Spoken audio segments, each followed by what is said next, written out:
Nastrugutora about the top 5 Jamaican rhythms that influenced Zimbabwean dancehall culture. And we are talking about rhythms that were produced in the late 90s and in the early 2000s, because that was the time where the influence began. Let's get into it.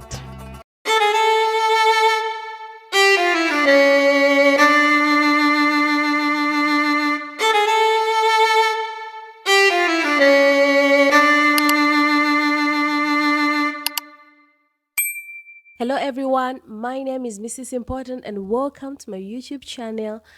Please do subscribe, do comment, do share. If you have something to say, I would really appreciate it. Number 5, we have Buzz Rhythm, and this rhythm was produced by Black Shadow Records in 2001, and it produced my hits Akaita. So like, you know, just give me the light and also Capleton featured on this rhythm, and Elephant Man also featured on this rhythm. Moving on to number 4, we have Up Close and Personal Rhythm. Personally, I love this rhythm and I just love the instrumental on this rhythm, and it had popular songs like Everyone Falls in Love Sometimes. I also loved a song by General Degree which is called Sweet Cologne. This rhythm was produced by Donovan Jermaine. I don't know if I'm mentioning or if it's the correct spellings, but it was produced in 1998 and it's one of the sickest rhythms to ever come out of Jamaica, and everybody agrees.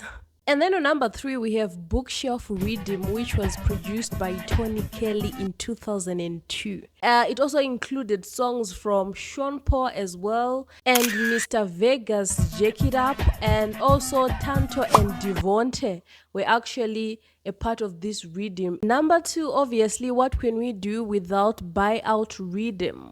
Arguably the best dancehall rhythm to ever come. I would say this rhythm had the most hits, more than 20 hits on a single rhythm. 20 international hits, let me correct that.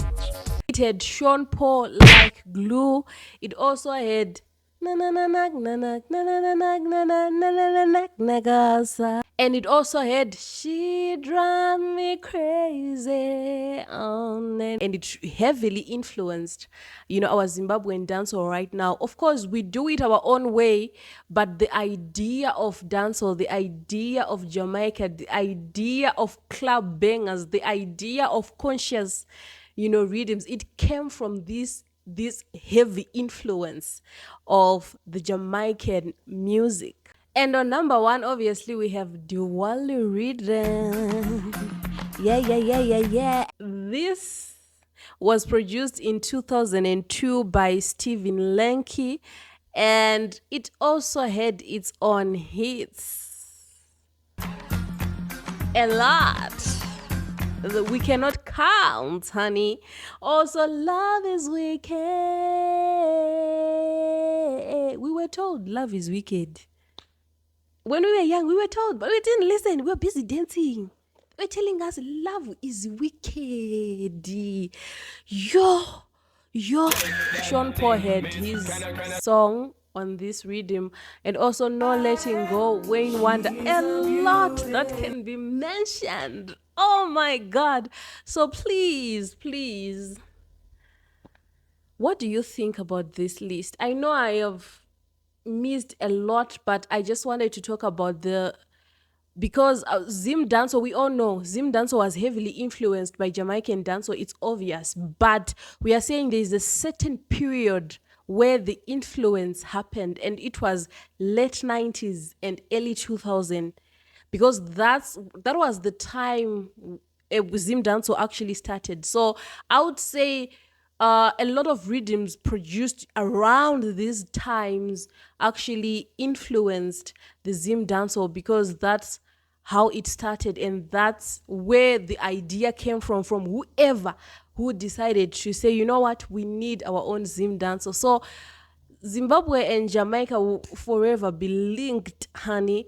And another fun fact is in Jamaica, there are 2.82 million people, but the influence that they have, the music, their culture, their religion, they are loud when it comes to that. So, without wasting much of your time, please let me know what you think